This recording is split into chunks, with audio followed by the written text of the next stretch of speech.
সম্মানিত ভিউয়ার্স, আসসালামু আলাইকুম। টেক শাইন বিডি চ্যানেলে আরও একটি নতুন ভিডিওতে আপনাদেরকে স্বাগতম। আমরা অনেকেই কম্পিউটার স্ক্রিন রেকর্ডের জন্য অনেক ধরনের সফটওয়্যার ব্যবহার করে থাকি। আমিও বেশ কিছু সফটওয়্যার ব্যবহার করেছি। যতগুলো সফটওয়্যার ব্যবহার করেছি তার মধ্যে আমার কাছে ভালো লেগেছে এই ওবিএস সফটওয়্যারটি। One of the best software আমার কাছে মনে হয়েছে এটি, কেননা এটি অনেকটাই হ্যান্ড ফ্রি একটি সফটওয়্যার।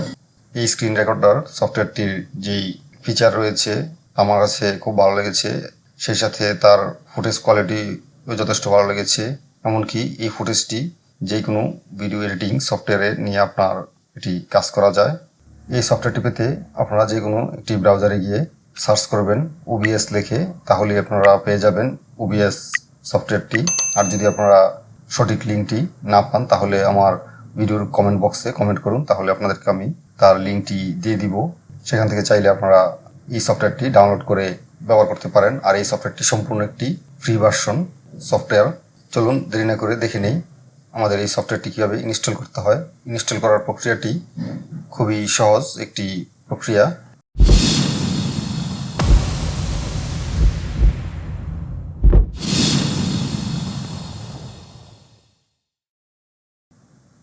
যেখানে আমার সফটওয়্যারটি ডাউনলোড করে রেখেছি, এবার সেখানে যাই। সেখান থেকে সফটওয়্যারটির উপর রাইট বাটন ক্লিক করে রান এস অ্যাডমিনিস্ট্রেটর ক্লিক করি, ইয়েস ক্লিক করি।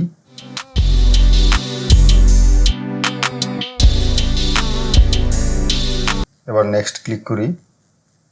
দেখুন আমার সফটওয়্যারটি ইনস্টল হয়ে যাচ্ছে। দেখুন আমার সফটওয়্যারটি ইনস্টল হচ্ছে।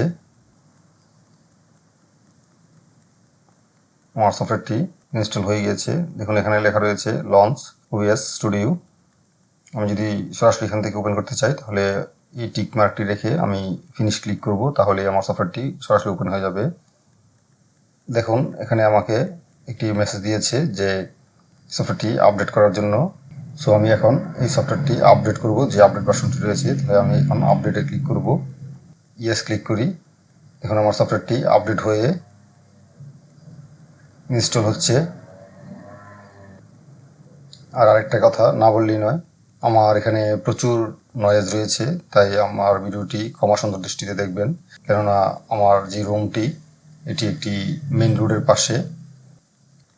আর এই সফটওয়্যারটি যদি আপনারা সঠিকভাবে ব্যবহার করতে চান তাহলে এই ভিডিওটি সম্পূর্ণভাবে অবশ্যই দেখবেন, কেননা এই সফটওয়্যারটি চাইলে আপনারা সহজে ব্যবহার করতে পারবেন না। তার কিছু সেটিংস রয়েছে, এই সেটিংসগুলো যদি আপনারা ভালোভাবে না করে নেন তাহলে এই সফটওয়্যারটি দিয়ে আপনারা স্ক্রিন রেকর্ড করতে পারবেন না। কেননা এই সফটওয়্যারটিতে যদি আপনারা স্ক্রিন রেকর্ড করতে যান তাহলে বিভিন্ন ধরনের সমস্যার সম্মুখীন হবেন। আর তাই এই সেটিংসগুলো আপনারা দেখে নিন, তারপর আপনারা এই সফটওয়্যারটি দিয়ে খুব সহজে স্ক্রিন রেকর্ড খুব সহজে করতে পারবেন। এখানে আমি ফাইল থেকে যে সেটিংস রয়েছে এই সেটিংসে ক্লিক করি। এই সেটিংসে ক্লিক করার পর দেখবেন বেশ কিছু অপশন রয়েছে। এই অপশনগুলো থেকে আপনাকে সেট করে নিতে হবে যে আপনি কি ধরনের ভিডিও কোয়ালিটি চান বা ভিডিওর আউটপুট চান। এখানে দেখুন ভিডিও একটি অপশন রয়েছে। এই ভিডিও অপশনে রয়েছে বেসিক রেজলিউশন। বেসিক রেজলিউশনটি হলো গিয়ে আপনার যে রেজলিউশনের মনিটরটি ব্যবহার করছেন সেই মনিটরটির রেজলিউশনটি এখানে দেখাবে, বা তার কম রেজলিউশনে যদি আপনি চান তাহলে এখান থেকে কম রেজলিউশনে সিলেক্ট করতে পারবেন। তারপর এখানে রয়েছে আউটপুট রেজলিউশন আপনি কীরকম চান। এখানে যেহেতু আমি ফুল এইচডি চাই তাহলে এখানে ফুল এইচডি সিলেক্ট করে দিলাম, বা তার কম যদি চান তাহলে কম এখানে আপনারা সিলেক্ট করে দিবেন আপনার প্রয়োজন অনুপাতে। আর ফ্রেম রেট এখান থেকে আপনি ফ্রেম রেট সিলেক্ট করে দিতে পারেন। এখন আমি এখানে 30 FPS রেখে ওকে করে দিই, অ্যাপ্লাই, ওকে। আমার এখানে রেজলিউশনটি সেট হয়ে গিয়েছে। এখানে দেখুন আউটপুট একটি অপশন রয়েছে। এই আউটপুট অপশনে আমরা ক্লিক করি। এখন আমরা এই আউটপুট অপশনে ক্লিক করি। আউটপুট অপশনে ক্লিক করার পর দেখুন এখানে নিচের দিকে রয়েছে একটি রেকর্ডিং নামে অপশন। এই রেকর্ডিং অপশনে রেকর্ডিং পাথে আপনার এই ভিডিওটি কোথায় রেকর্ড হবে, কোথায় স্ক্রিনটির রেকর্ড হয়ে ভিডিও ফাইলটি পাবেন, তার জন্য আপনি এখানে ব্রাউজে ক্লিক করে যে কোনো ফাইল সিলেক্ট করে দিতে পারেন বা যে কোনো ড্রাইভ সিলেক্ট করে দিতে পারেন। আমি বাই ডিফল্ট যা রয়েছে তাই রাখলাম। তারপর রয়েছে রেকর্ডিং কোয়ালিটি আপনারা এখানে ক্লিক করে তার কোয়ালিটি সেট করে দিতে পারেন। দেখুন এখানে বেশ কিছু অপশন রয়েছে, high quality, medium file size, তারপর রয়েছে large file size, loss quality, large file size. আর প্রথমে রয়েছে সেম এজ স্ট্রিম। এখন আপনি কোন ইয়াতে রেকর্ড করবেন এই স্ক্রিনটি কোয়ালিটিতে, এখন আপনি এখানে কোন কোয়ালিটিতে রেকর্ড করবেন সেটি আপনার, এখন আপনি কোন কোয়ালিটিতে এই ফাইলটি রেকর্ড করবেন সেটি আপনার ব্যাপার। এখন আমি এখান থেকে high quality medium file size select করে দিলাম। তার নিচে রয়েছে রেকর্ডিং ফরম্যাট। এখন আপনি এই ভিডিওটি, তার মানে হলো আপনি এই স্ক্রিন রেকর্ডটি কী ফরম্যাটে পেতে চান সেই ফরম্যাটটি এখান থেকে সিলেক্ট করে দিতে হবে। আর আপনারা এখানে অবশ্যই MPG4-এ, আর এখানে আপনারা অবশ্যই MPG4-এ রাখবেন, তাহলে আপনি যে কোনো ভিডিও এডিটিং সফটওয়্যার নিয়ে এই ফুটেজটি কাজ করতে পারবেন। তারপরে রয়েছে ভিডিও ইনকোডার, আপনি এখানে হার্ডওয়্যার বা সফটওয়্যার ইনকোডার রাখতে পারেন। এখন আপনি কোনটা আপনি রাখবেন, যদি আপনার পিসিতে গ্রাফিক্স কার্ড থেকে থাকে তাহলে আপনি হার্ডওয়্যার ইনকোডার রাখতে পারেন, আর যদি গ্রাফিক্স কার্ড না থাকে তাহলে আপনি সফটওয়্যার ইনকোডার রাখতে পারেন। আমি এখান থেকে হার্ডওয়্যার ইনকোডার রাখলাম। এবার আমি অ্যাপ্লাই ক্লিক করি, ওকে ক্লিক করি। এখন আপনারা এই স্ক্রিনটি কীভাবে রেকর্ড করবেন, এখানে দেখুন ডান পাশে কিছু অপশন রয়েছে, স্টার্ট রেকর্ডিং, স্টার্ট স্ট্রিমিং, এই অপশনগুলো রয়েছে। কিন্তু এই অপশনগুলোতে যদি আপনারা সরাসরি ক্লিক করেন তাহলে আপনারা কিন্তু এই সফটওয়্যারটি দিয়ে রেকর্ড করতে পারবেন না, স্ক্রিন রেকর্ড করতে পারবেন না।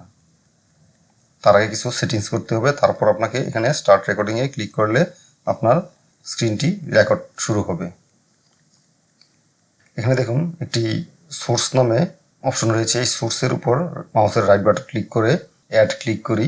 অ্যাড ক্লিক করার পর এখান থেকে ডিসপ্লে ক্যাপচার নামে একটি অপশন রয়েছে, সেই ডিসপ্লে ক্যাপচারে ক্লিক করি। ডিসপ্লে ক্যাপচারে ক্লিক করার পর আপনাকে এমন একটি ইন্টারফেসে নিয়ে আসবে। এখন আপনাকে এখানে যে কোনো একটি ডিসপ্লে ক্যাপচারের নাম দিতে পারেন, বা আপনি এই বাই ডিফল্ট যে নামটি রয়েছে সেই নামটিও রাখতে পারেন। আমি বাই ডিফল্ট নামটি রেখে ওকে ক্লিক করি। ওকে ক্লিক করার পর আপনাকে এমন আরেকটি ইন্টারফেসে নিয়ে আসবে। এখন এখান থেকে আপনাকে যে ডিসপ্লে রয়েছে এই ডিসপ্লেটি রেজলিউশন দেখাবে, আবার এই ডিসপ্লে রেজলিউশনটি আপনি কমিয়ে বেড়ে নিতে পারেন, আপনার সর্বোচ্চ যদি চান সর্বোচ্চটি আপনি রাখতে পারেন। আপনি যদি এখানে 4K মনিটর ব্যবহার করেন তাহলে 4K এখানে দেখাবে। যেহেতু আমার এই ডিসপ্লেটি ফুল এইচডি রেজলিউশন ডিসপ্লে, সেহেতু আমি এখানে এই ফুল এইচডি সাইজটি রাখলাম, আর এখানে অটোমেটিক রাখলাম। তারপর আমি ক্যাপচার সোর্স এই অপশনটি টিকমার্ক রেখে ওকে ক্লিক করি।